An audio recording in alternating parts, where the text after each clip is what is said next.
Hi, welcome back. In this video, we'll be learning about some advanced functions and settings that can help us get a more accurate exposure in our shots. So till now, when it comes to the light meter, we've been seeing that we need to get this light meter in the center before we take the shot. So that can involve, let's say, changing the shutter speed, as we have seen on certain occasions, opening up the aperture. Again, it depends on the situation that you're in, which setting you need to change, or let's say changing the ISO.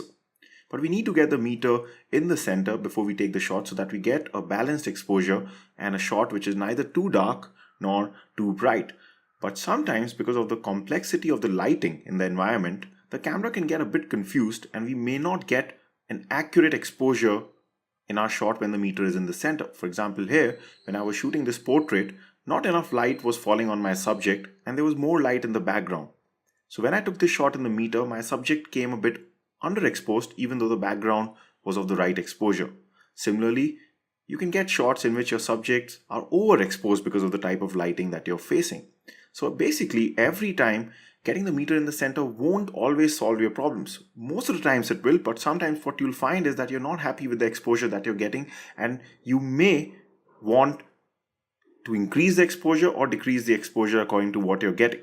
So in this exercise, just to demonstrate this, we'll be looking at this mannequin, which is against a very strong window light, and we'll be seeing how to take this shot. And what you'll find is that when we take this shot with the meter in the center, we do not get a correct exposure because of the complexity of lighting involved. So let's see how to take this shot. Alright, so you can see here that we've got the mannequin against this really bright window. So let's see how we can take this shot. So let's go to our settings. So when it comes to the shutter speed, right now my focal length is, I'm just zoomed into 40 mm. So I'm just using a shutter speed of 1/40. So we're just assuming that I'm doing this handheld. But all this is right now not too important. And my f-stop is as less as I can go, which is to f3.8 because I'm slightly zoomed in.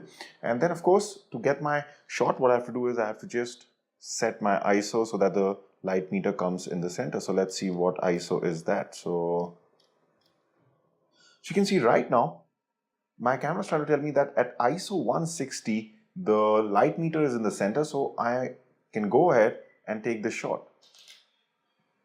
But what you'll find here is that the shot does not really look good because the mannequin is not properly exposed in this shot. So even though we took the shot when the light meter is in the center, and till now we've been learning that we have to take shots in which the light meter is in the center because that gives us a proper exposure, right? But sometimes what can happen is that you may not be happy with that correct exposure because what the camera is trying to just do is the camera is trying to just give you an average exposure for every element in the scene, right? So for example, if I just review this shot that we took with the meter in the center, everything in the shot looks fine, but the mannequin is underexposed. And let's say if I was doing this portrait shot, for me actually this particular part would be more important than anything else, and that is what is coming out wrong, right? So how can we correct this? So there are a lot of ways to correct this where you have to kind of override the camera system of exposure and you have to just bring in your own sense of exposure into it. So I'm just going to show you what I mean. For example, one very basic thing that you can do here is simply don't settle for the ISO which gets the meter in the center. Instead, you use an ISO which takes the meter slightly towards the overexposed side. Right, so let's see what happens when we do that. So let's say I don't stop with the meter in the center. What I do is I keep increasing my ISO.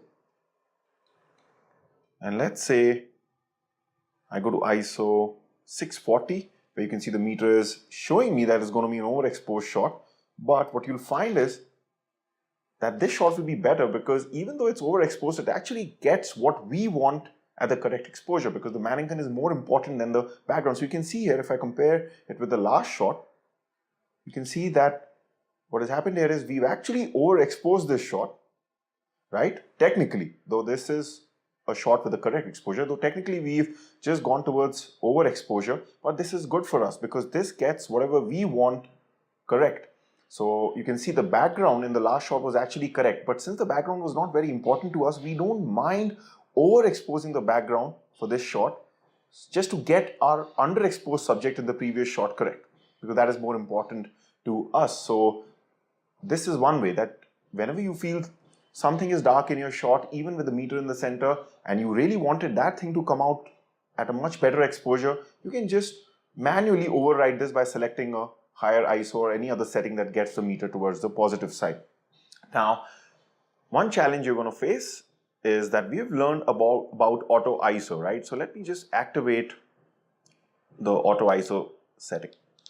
Because what happens on auto ISO is that we've already seen that the meter does not really work, right? So the camera is trying to select an ISO, like you can see here, the ISO is being selected is around 140. So the camera is just trying to automatically select the ISO which gets the meter in the center. And if you remember our first shot, we almost got to a similar ISO, which was ISO 160. So roughly we were using about the same ISO for our first shot, and that's what the camera is trying to do on auto ISO, because right now we've not been able to tell the camera that we want to overexpose this shot. So on auto ISO is just selecting this particular ISO which would have got the light meter in the center, just like our first shot that we took in this exercise, right? But there is a way even on auto ISO that you can tell the camera that, listen, I don't want you to get the meter in the center because I'm not happy with this exposure, right? Because if you were to take this shot right now, you would get something similar to our first shot.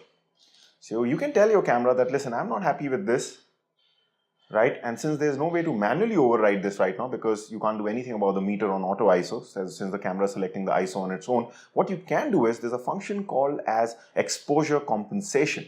So if I just press the I button here and just go to this menu, and if you just notice this icon here, which is like a plus and minus sign together, often we use this button on our cameras to change aperture, if you remember, along with the command dial. So that icon or that symbol stands for exposure compensation, which, as the name suggests, is to compensate your exposure. That's what its function is for. So for example, if right now by default it is set to 0, but let's say if I take it towards the positive side, then what I'm trying to tell the camera is that whenever you calibrate your exposure reading with this meter, just make it slightly more than what would have been in the center. So you're telling your camera basically to overexpose your shot and select that ISO which would have got the meter slightly towards the positive side. So you can see the moment we've changed exposure compensation, your auto ISO right now is pointing towards 500. That means we just think of it like this. We've exactly done the same thing, that we have just gone towards the positive side. But this time, of course, you're not seeing the positive because the center is being calibrated in such a way that is actually towards the positive. So don't let this confuse you. We're basically telling the camera to overexpose the shot slightly because we're not happy with the base exposure that we were getting, right? So like now if I take this shot, this will be a much better shot because the camera will raise the ISO because we're telling it to deliberately overexpose the shot. So you can see that this shot is slightly better than, and this shot is similar to what we did manually, right? Suppose we want more of overexposure. Let's say we are not happy with this. We want the mannequin to come even more brighter. No problem. Just go to exposure compensation again, and you can just raise this slightly more. Maybe let's say 1.7. Now we're making everything even more bright. So you can see the background will keep on becoming overexposed, but our subject, which is the mannequin, will keep on coming to be correct. So anytime you're not happy with your exposure, you can use the function of exposure compensation to just manipulate the exposure according to how you would like. So getting the meter in the center is not always correct. Most of the cases, yes, it will work, but sometimes in situations like these, for example, when there's a subject against a very bright light, or if you're shooting a very dark subject, which may not come out to be as properly exposed with the meter in the center, you can always use exposure compensation to correct this. Later on, of course, we'll also be seeing some more advanced ways to get over these things, which is the usage of flash, the usage of reflector, but that is something that we'll be seeing in the following sections, not right now. Right now, I just want to tell you how you can solve this problem right from your camera itself. Now, there's one issue, and that is for the Canon people.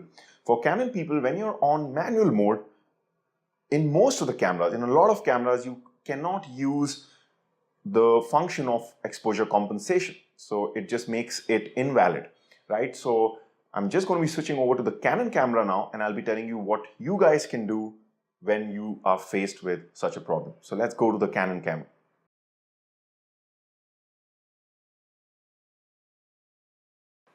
Okay, so this time we've got the Canon camera, and what you'll find is that, so you can see that my ISO is on auto. What you'll find is that when I go to menu here, that's where you activate exposure compensation. So you can see that we've got this function here, but if I just click on it, you can see that it's not really active. So you can see that these things are disabled because they work on something called as aperture priority and shutter priority modes, but that is something that we won't be looking or going into because that's not really important right now. But basically on the manual mode on some cameras, for example, the camera that I'm using here is the 700D by Canon, and on some of the cameras, exposure compensation doesn't work when you're shooting on manual mode, right? So what can you do here? So first of all, let's say if my ISO was not set to auto, then the thing would remain exactly the same as we did with Nikon. That is, you'll just have to manually go towards the positive side. For example, right now, my settings are set. Now I'll just have to keep on increasing my ISO. So let's say if I use an ISO which gets the meter in the center, just like we did with our Nikon camera, you'll find that we won't really be happy with this exposure, right? Because we want to give more preference to the mannequin. So of course I can do the same thing that we did before, that is to just raise the ISO.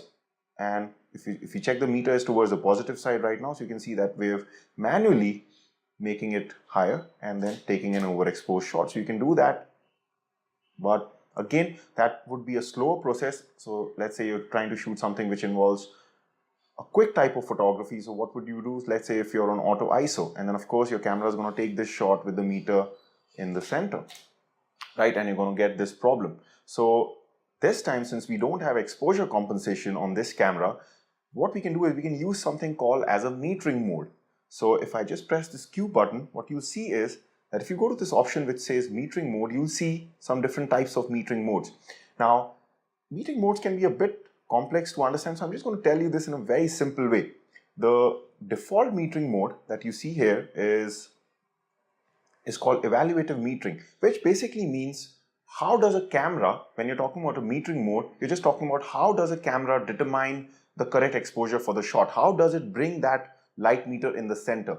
So when you're using evaluative metering, your camera is trying to give preference to all the elements in the shot. So it's trying to see the background also, and it's trying to see the exposure on the mannequin, and then it's just giving you a balanced exposure shot because it needs to get each element in this frame of the correct exposure, right? Because we've already seen if it were to only give preference to the mannequin, then that means what happens is that since we really need to raise the exposure for mannequin, the background will get very overexposed. But this won't happen in evaluative metering because the camera is giving preference to each part of the frame. So what you can do in this case is that there's a way to tell the camera that, listen, camera, not everything for me is important here, so don't give equal weightage when it comes to exposure to all the elements in this frame.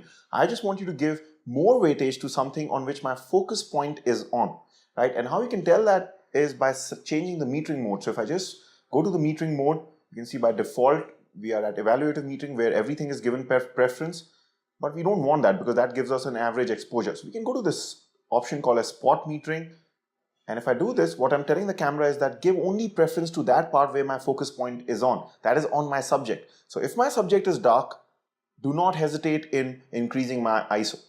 So the camera thinks like this, okay, the focus point is on the mannequin. The mannequin is actually in a type of lighting where not enough light is falling on it. That's why we were seeing that it was coming dark. So the camera, since the focus point is on it, and since we are on spot metering, the camera detects that spot and it says to itself, okay, this spot is really dark, not enough light is falling on it, and my owner has told me that only this part is important in the shot. So I'll simply raise the exposure. So you can see the moment we select spot metering, the whole shot looks different. That's because the camera has now raised the exposure. So if you take this shot, this is being shot at now 3200 ISO. So the camera is actually ignoring the background behind.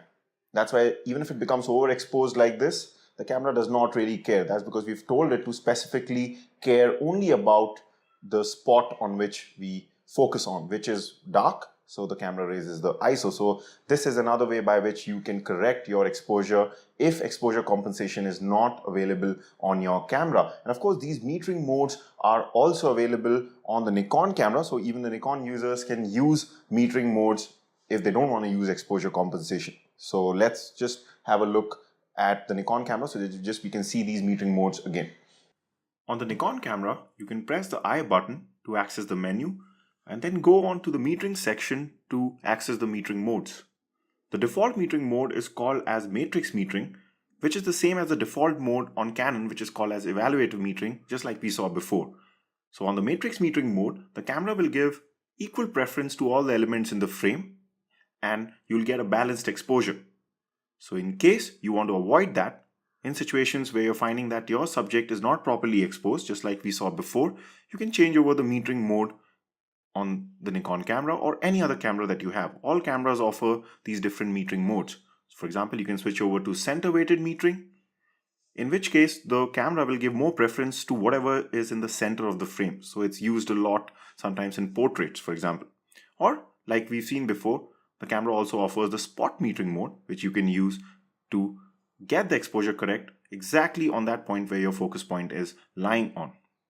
So the whole point of this exercise is that you should know that getting the meter in the center or the light meter in the center is not always correct, and sometimes it helps to go with what your eye is telling you. So now that you know how to change the exposure through different settings and functions, you'll not only be reliant on the light meter. So I hope this video helped you to understand how different functions can help you get a more accurate exposure. So I'll see you in the next video. Bye for now.